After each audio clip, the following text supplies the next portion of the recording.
Hello and welcome to another edition of Focus Westerville. I'm your host, John Buckles, and it seems like every time we get together, we explore something else that sets Westerville apart and makes this a great place to live.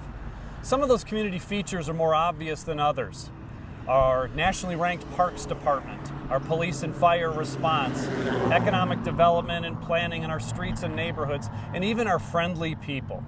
But there are some other community assets that are especially important, and we're extremely proud of them, and they support all the other aspects of Westerville. We're talking about our water division and our electric division. With the water division, did you know that Westerville has the only independent city-owned water system in Central Ohio? And we have some of the lowest rates in Central Ohio. In the electric division, we are the only suburban community that has its own electric utility, and we enjoy the lowest electric rates in Central Ohio. On today's program, we're going to learn a lot more about the water and electric divisions here in Westerville. And we're going to begin by understanding that we have a long history of innovation and excellence here in Westerville. So the electric utility has been in existence here in Westerville for over 114 years. Before there was electricity, there was a personality, Benny Thurston. Benny Thurston was hired by the city to go up and down the streets daily to work on the gas lamps. He had a little wagon with a ladder. He would put the ladder beside the gas lamp, climb up, trim the wick, prepare the gas lamp to be lit in the evening, and then go back around in the evening and light the gas lamps. That was the first form of lighting in the city of Westerville. We think that the first electrons were generated really close to where we are right now. As a matter of fact, it was the Harwell Bennett factory, the H.L. Bennett factory, where they made stump pullers. In 1898, a young engineering student, E.S. Aldridge from OSU, came to visit Harwell Bennett. Aldridge had visited other business people and the mayor of Westerville talking about bringing electricity to the community. But most people said, well, that would be wonderful, but way too costly.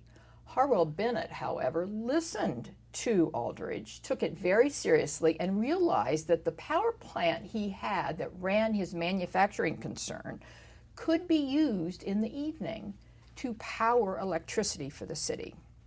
So the two of them went to City Council and explained their plan, and City Council realized that this wouldn't be so costly for them, and thus was born the Westerville Electric Company. Harwell Bennett and E.S. Aldridge were part of that. Within 4 months, poles had been erected, wires strung, and electricity started December 1st, 1898 in Westerville. Growth occurred very gradually. Ultimately, the city got out of the generation business about 1912. It was just too expensive. So lo and behold, there was this rail car that came right up State Street as we know it today, operated by the predecessor of American Electric Power. They had a 13,000 volt line that was required to operate that train. And they said, Westerville, you want to continue to serve electricity to your residents and businesses, we can let you tap that line. And that really was how it all began for Westerville. To this day, that's how we're providing electricity to the city, businesses and residents. The history of our water facilities here in Westerville goes back over a century ago. In 1901, we first started uptown area with a small 4-inch well that served the community back then. But people were very concerned about the water quality. In fact, one local doctor said he would not drink from the local pump, and that made the newspapers. So this was a cause for concern. As the community grew and we got more efficient in treating water, we built our first water treatment plant, which is behind me here, and it's now the current senior center. In 1924, when we built that water treatment plant, it was a huge improvement for the quality and quantity of water in Westerville. We suddenly had control over what we were going to be drinking. Behind us is Alum Creek, which is our main source of water for the city of Westerville. This is where the process all starts. We store the water when there's plenty of it, as there is in the springtime, in 2 reservoirs upstream of where we're standing now. The first one, the biggest one, is Alum Creek Reservoir, which is managed and run by the federal government to the U.S. Army Corps of Engineers. So as we need more water, it's released from the dam, comes down the creek to the plant where we bring it into the plant. A few years ago, we looked for additional water supply as the community continued to grow, and we established that there was a sufficient source of groundwater in this general area, the flat area where the soccer fields are, the floodplain of Alum Creek. And currently we have 2 wells that are able to draw water from that aquifer to supplement the surface water supply. So we actually have a good, diverse source of water. They both have their pluses and minuses, and if one's not as well as we'd like it, we can switch over to the other one to help supplement it. Here we are in the treatment plant now. This pipe is bringing water in from the intake. Before it comes into the pipe, there's screens that take out the leaves and logs that may be in the creek. And then down below me in the basement are pumps that suck the water in from the creek or the well, if we have the well on also. It pumps it up this pipe and drops it into this basin right here, where this blue motor is turning a propeller. This propeller is like a blender at home. And what it does is rapidly and evenly mixes our 2 main chemicals together at the very beginning of the process. Those chemicals are lime for softening and ferric chloride, which is our coagulant that takes the mud out, the dirt out of the water. All right, after we bring the water in from the creek and we add our 2 main chemicals and mix it up real fast, as we just saw, we then bring it through a chamber where we mix it very slowly to allow the chemicals to react and the particles that have formed to bump together, and they form what we call a flock. This beaker here contains a sample of water that's about half-hour old as far as from when last it was in the creek. And the white flakes you can see there looks like snowflakes in a snow globe. That's the flock that's being created by the chemicals we've added. And what the flock contains is the mud that's in the creek and the minerals that are coming out through the softening process by adding the lime to it. This flock then comes outside to where we're standing here, to our settling basins. And the same thing that's happening in this beaker is happening in the settling basin. The flock is settling out, and we're getting pretty clear water. Now that we've purified the water by taking out the minerals that make it hard and also the dirt from the creek, we bring it over here into our filter gallery. Behind me here are rapid sand filters. And what they do is, as a filter does, the water goes down through the filter and it takes out any particles that haven't settled or possibly fallen in while it's outside in the settling basin. And when the water goes through this filter, it's now considered drinking water. It doesn't see the light of day again until it comes out of your faucet. So at this point, we've also added the chlorine, which is our disinfectant, to help kill the organisms, bacteria, viruses that may make you sick. Here's a cross-section model of what a filter looks like, as if you'd take a slice through it. The water starts at the top here and goes down through the filter media. And this has 2 pieces of media in it called a dual media filter. The top is coal, which is a bigger particle size, sitting on top of sand, which is a smaller particle size. And as the water goes down through, the gravel keeps the sand from going through the holes with the water. This is what does the filtering action and makes the water as crystal clear as it comes out of your faucet. Well, here we are in our process control lab for the Westerville Water Treatment Plant. This is where the people that work here are called operators. This is where the operators control the process. So they used various pieces of equipment throughout the lab to run tests to get feedback on how they're doing. For example, they'll test for fluoride. If there's not enough fluoride, they'll add more fluoride or vice versa. Here we are in our pump house. This is the final step of getting the water to your home after it's treated. The pumps behind me are pumping water from down below in the basement area in the clear well I spoke about earlier and pressurizing it to push it out the pipe to come out your faucet. We leave here about 100 psi, and at your faucet it's about 60 or so psi, which is the pressure that comes out, makes it come out of your faucet. The pumps behind me are turned on and off to ensure we have the proper amount of water for your needs. As the day goes on, we pump more or less to fill the needs of the community. Our main facility here at 139 East Broadway, we have this wonderful office facility here that was designed specifically with our operations in mind, where we've got centrally located within the building our what we call SCADA room, That's where we can monitor the well-being of all of our substations. So the facility has been great. We've been in here since April of 2000. We planned well, so hopefully there won't be any expansion requirements needed here for a long time to come. We have 44 staff members. Approximately 15 of those are degreed engineers. 4 of them are professional engineers. We have 20 or more skilled trades professionals.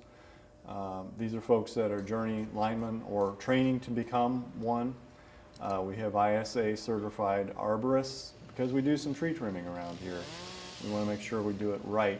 We have a 4-year trimming cycle to ensure that trees are not obstructing power lines. We've got a great team. It's a great place to work. Today's exercise was on team building, and we did a great job today just seeing grown men play a kid's game and enjoy themselves. That says what kind of culture you have at Westerville from a safety perspective. I've been serving the City of Westerville for going on 7 years, and what I provide is a monthly program on OSHA compliance. And I've seen that investment over the last 7 years grow with these folks. They've already had a culture here, but you can clearly see it in their day-to-day operations, and it's something that's very, very clear with their attitude, and their numbers reflect and show that as well. There's truly a safety culture, and that doesn't just happen. That's an investment. It's an ongoing investment from each one of the employees here. And all communities come with all of their strengths. But it's very interesting when you look at Westerville, especially with the employees, how they connect with one another. It's not an us and them. Each one of the member communities work together in tandem, and they see the value in that. And that's really very refreshing from my perspective, being a licensed safety professional, to see that.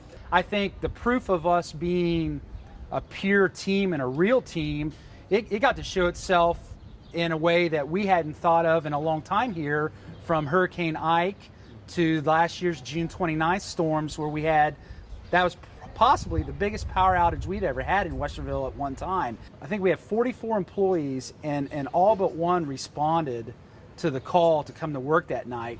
If that's not a good working relationship, if that's not a good culture, I don't know what is. And that shows the team and the attitude that Westerville has to serve its residents and its customers.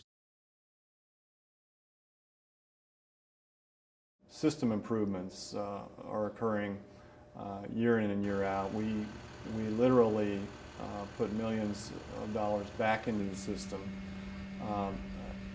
Long-standing projects include cable replacement, underground cable replacement, and street lighting replacement, overhead rebuild work, pole facilities rebuild, all for the sake of keeping the system reliable. And in the event that we have inclement weather, those systems are hardened and are less prone to break when we have windstorms, for example. Well, another joint venture between the two utilities, electric and water, we've embarked on a third-party after-hour calling center to answer the residents' concern at 2 o'clock in the morning, for example, and it's to provide better customer service. This is going to help us tremendously in terms of getting faster information, intelligence from the field. When they make a phone call and they say their power's out, and they see our truck on site within 5, 10, 15 minutes, that's important to them. And it's important to us. That's our number one priority. Get out there and start assessing the situation and take care of the problem and get it fixed and get the people's power back on. That's always been priority one for us. It always will be. Westerville's high standards of customer service were severely put to the test in June 2012. If you remember, a super derecho windstorm raced through the Midwest. 700 miles were impacted, millions of customers without power, hundreds of thousands of trees were damaged, and life and plans were put on hold. Some of those plans seemed very important, including one Westerville family whose son was planning a pre-deployment party before he headed overseas. It was very important to the family, and it was in jeopardy. We were without power for about 2 days before the event took place. Decided to just go for it, but the problem was with no electricity, you don't have your refrigerator, of course. Then we were losing the meat as everything was thawing out. So trying to get generators was impossible because everyone needed them. So we even were calling elsewhere, family, anybody we knew that maybe had a farm that had one laying around, and dawned on me one day, I said, you know what, maybe the city has one we can rent. So I called them, and of course they had got an answering machine because they were all out on call trying to get everybody's power restored. And I got a call back, and she's like, you know, what do you need? And I explained to her what was going on and trying to do this event, and she said, let me call you back. And within an hour, maybe two, they had a generator lined up for us, fully fueled, and said, come and get it. So my husband went over, got it, hooked up the refrigerator. Party came on as usual, and 100 people were here, and about 6:30 in the evening, we had a couple of utility guys working and climbing these poles all the whole time in the afternoon. It finally came back on, so they definitely pulled through and helped us out in a pretty sticky situation. It was just a really neat environment anyway, because we had lined the streets with probably 40 flags and just had everything trying to just be as patriotic as we could. And they pulled up, and they're like thanking us, and here they're doing us the favor, you know, and shaking hands with our son Kyle. As we look to the future, our first priority is that we remain an ongoing concern. It comes down to economics. We look at our budget plan on a 5-year and longer basis. We endeavor to secure power supply for the longest term possible at the lowest possible cost. If we meet those challenges, then we focus on customer service. So the future relative to this utility is expansion of energy efficiency programming where possible in the commercial as well as residential sector. We're excited about the future here at Westerville Water because we have a project that's about ready to kick off. It's about an $11 million project that's going to add to the quality of the drinking water for the community. That's adding a second filtration process using granular activated carbon. That's going to provide many benefits, help us meet regulations, and take out any potential contaminants that are organic in nature from the water supply, whether they're accidentally spilled in or are naturally occurring. We feel that this added benefit will keep us at the forefront of the water communities in the Columbus area. Well, hopefully as a result of today's program, you've come to appreciate even more the city utilities we have here in Westerville. If you'd like more information about the water or electric division, you can go on the city website or contact the utilities directly. Otherwise, we'll see you next time on Focus Westerville. In the meantime, enjoy your electric, enjoy your water.